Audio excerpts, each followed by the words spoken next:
देखो इस वीडियो में हम लोग पढ़ेंगे पार्शियल फ्रैक्शन के बारे में, है ना। इंटीग्रेशन बाय पार्ट्स के बाद हम लोगों के सिलेबस में है पार्शियल पार्शियल फ्रैक्शन। अब हम लोग इसको समझेंगे, ये पार्शियल फ्रैक्शन है क्या। देखो फ्रैक्शन का मतलब तो हम लोग जानते हैं बटा, है ना, बटा का। जैसे कि हम लोग लिखते हैं ना 2/3 4/3, तो ये सब फ्रैक्शन है। तो चलो एक एग्जाम्पल लेके हम लोग आगे बढ़ते हैं, है ना। ये इंटीग्रेशन है 1/(x²-1) और हमारा है 2x-1 और dx ना। इसका इंटीग्रेशन करना है, ठीक है। तो इसका इंटीग्रेशन करना है तो यहाँ पर देख ही रहे हो, ये मोटा करके है ना, ये मोटा करके काला करके जो है ये एक बटा है ना। और ऊपर एक है, नीचे एक ब्रैकेट में x²-1 है और दूसरे में 2x-1 है। तो इसका इंटीग्रेशन करना है। तो बहुत सारा तरीका है इंटीग्रेशन करने का, तो उसमें से एक है हमारा पार्शियल फ्रैक्शन, जो हमारे सिलेबस में है, पढ़ना है हम लोगों को। तो पार्शियल फ्रैक्शन में क्या होता है ना, एक देखो ये तो फार्मूले पर, किसी फार्मूले पर बहुत सारा फार्मूला इंटीग्रेशन का शुरू में हम दिखाएं, उनमें किसी फार्मूले पर ये जाएगा नहीं। हाँ, तो इसका उपाय क्या है। इसका उपाय है कि पार्शियल फ्रैक्शन करते हैं। पार्शियल फ्रैक्शन का मतलब ये जो है ना, ये इसको हम लोग कई फ्रैक्शन के जोड़ के रूप में लिखेंगे। ये एक फ्रैक्शन है जो इनक्लोज किया हुआ देख रहे हो स्क्रीन पर, वो एक फ्रैक्शन है। अब उस फ्रैक्शन को बराबर करके हम लोग कई फ्रैक्शन के जोड़ में लिखेंगे। जैसे अगर ये जो इनक्लोज किया हुआ था उसको हम अलग अलग लिखते हैं, ठीक है। क्यों? क्योंकि उसमें हमको थोड़ा काम करना पड़ेगा आगे बढ़ने के लिए। तो ये x²-1 है और उसके बाद 2x-1 यहाँ पर है। अब इसको आगे लिखें तो ये हो जाएगा x²-1 को हम लिख सकते हैं x-1 x+1, ठीक है। ये x²-1 की जगह गया, अब फिर अभी 2x-1 है, ठीक है, इतना है। अब इसी को बराबर करके हम लोग लिख सकते हैं, ये एक फ्रैक्शन है ना जी, है ना, फ्रैक्शन है ये। तो इस फ्रैक्शन को 3 फ्रैक्शन के सम में लिखेंगे, ठीक है। पहला, अच्छा ऊपर क्या होगा वो बाद में हम लोग डिस्कस करेंगे। पहला फ्रैक्शन होगा जिसके नीचे x-1 होगा। दूसरा फ्रैक्शन होगा जिसके नीचे 1/(x+1) होगा। और तीसरा जो होगा, सॉरी हम ऊपर वाला तो अभी बाद में डिस्कस करेंगे ना, बोले तो नीचे वाला ही लिखते हैं।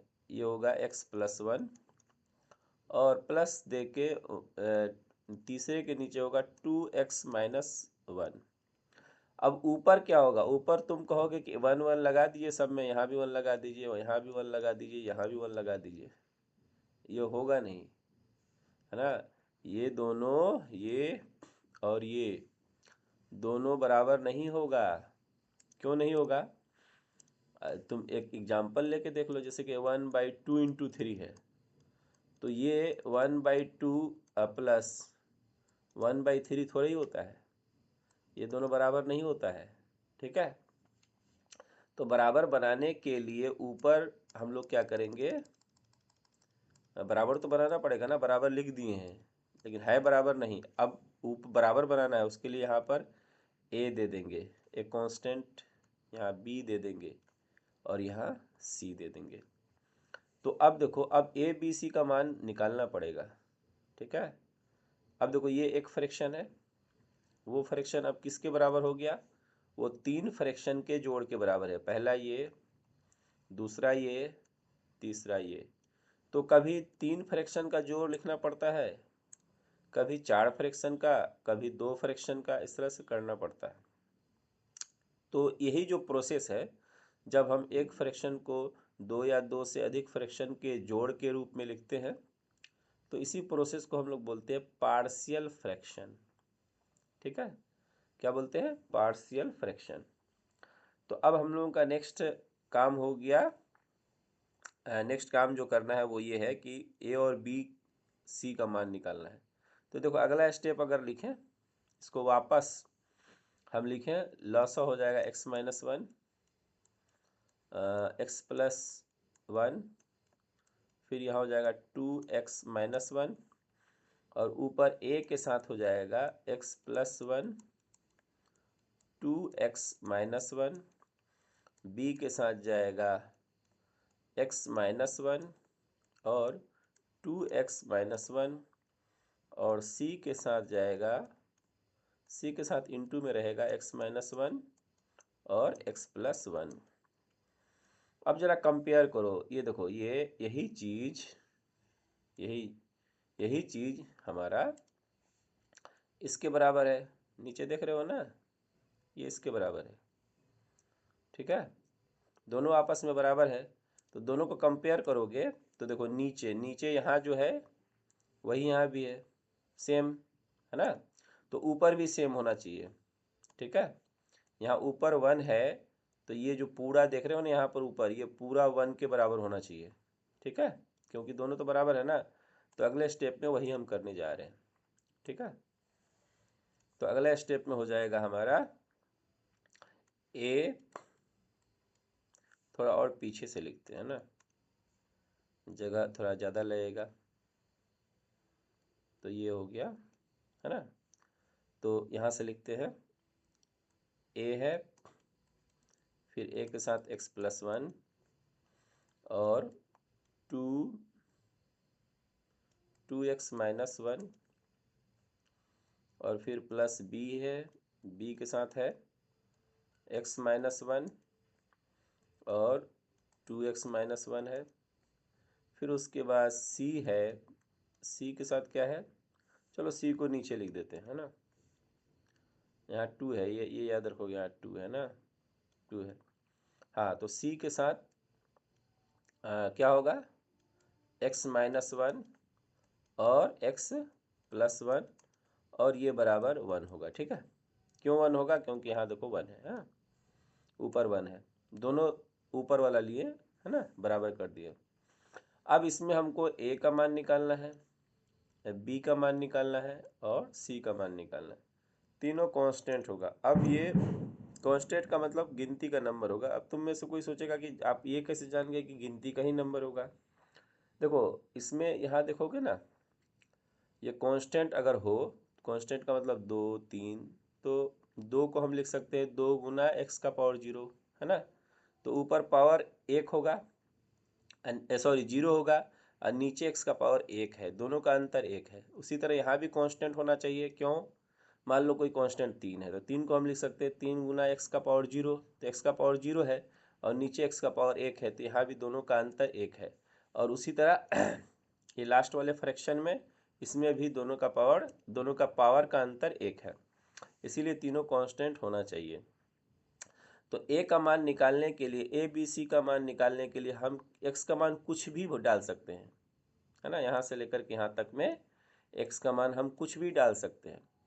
तो कुछ भी डालेंगे तो आएगा, तो उसके लिए हम लोग क्या करेंगे, सुविधाजनक चीज़ डालेंगे। जैसे देखो यहाँ पर x की जगह -1 डाल दे तो ये पूरा का पूरा 0 हो जाएगा, ठीक है।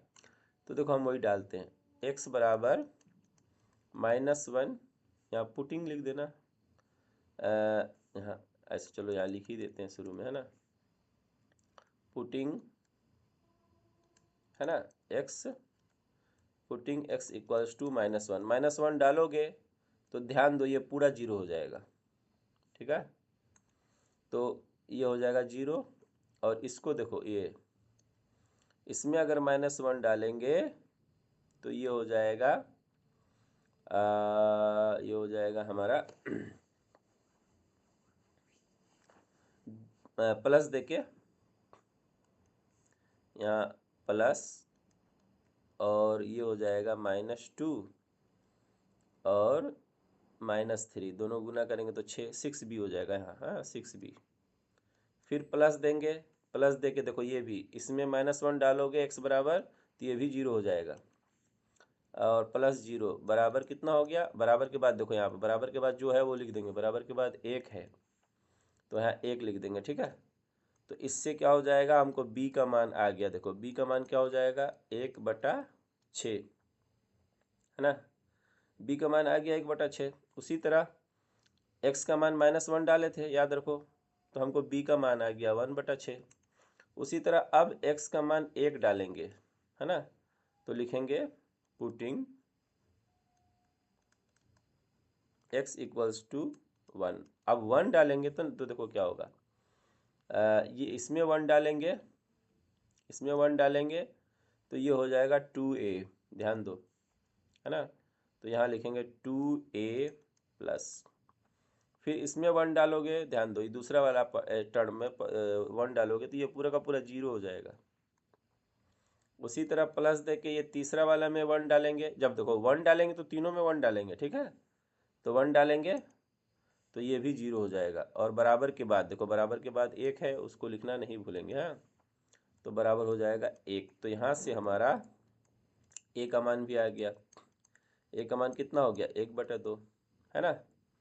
अब हमको बच गया c का मान, तो c का मान निकालने के लिए अब क्या करेंगे, देखो c का मान निकालने के लिए ये दोनों को 0 करना पड़ेगा, ध्यान दो, दोनों को 0 करना पड़ेगा। दोनों 0 कब होगा, ऐसा क्या है जो दोनों में है, तो ध्यान दो, ये 2x - 1, ये 2x - 1 दोनों में है, तो 2x - 1 को 0 करना पड़ेगा। तो 2x - 1 0 तब होगा जब x का मान 1/2 होगा। सोचो क्यों। तो इस बार हम लोग लिखेंगे सॉरी, इस बार लिखेंगे पुटिंग x इक्वल्स टू 1/2, 1/2 डालेंगे तो देखो ये पूरा 0 हो जाएगा, ये ध्यान दो, है। तो हम लोग यहाँ लिखेंगे 0, फिर प्लस देंगे, ये भी 0 हो जाएगा, ये भी 0 होगा, क्यों, क्योंकि ये जो है ना 2x - 1 हमारा 0 हो जाएगा, तो ये पूरा 0 हो जाएगा। तो 0 प्लस देके 0 ही लिखेंगे, फिर प्लस देंगे, ठीक है। अब इसमें x की जगह 1/2 डालेंगे। अब ध्यान दो, इसमें जब x की जगह 1/2 डालेंगे तो ये हो जाएगा -3/2c,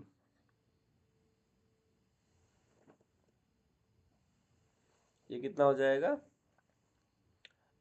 सॉरी, ये हो जाएगा -3/4 हो जाएगा, -3/4c होगा, ठीक है। तो हम लिखेंगे यहाँ पर -3/4c, ठीक है। अब बराबर के बाद, तो बराबर के बाद देखो यहाँ पर बराबर के बाद 1 है, 1 लिखना नहीं छोड़ेंगे, ठीक है। तो बराबर के बाद वहाँ यहाँ 1 दे देंगे, तो इससे हमको क्या आ जाएगा, c का मान आ जाएगा। थोड़ा लंबा है लेकिन घबराना नहीं है, इससे ज़्यादा लंबा तो नहीं आएगा एग्जाम में। तो c का मान आ गया -4/3, ठीक है। c का मान कितना आ गया, -4/3। तो हमको a b c तीनों का वैल्यू आ गया, तो हम अगला स्टेप लिख सकते हैं। तो वही हम लिखने जा रहे हैं, थोड़ा मिटा के लिख देते हैं, थोड़ा सारा जगह शेष हो गया था। तो हमारा जो अंतिम जो स्टेप लिखे थे वो क्या था, हम लोग सब निकाल दिए। अच्छा चलो यहाँ से लिखते हैं। तो हमारा प्रश्न तो ये था x² - 1, फिर उसके बाद था यहाँ 2x - 1, है ना, और यहाँ था dx।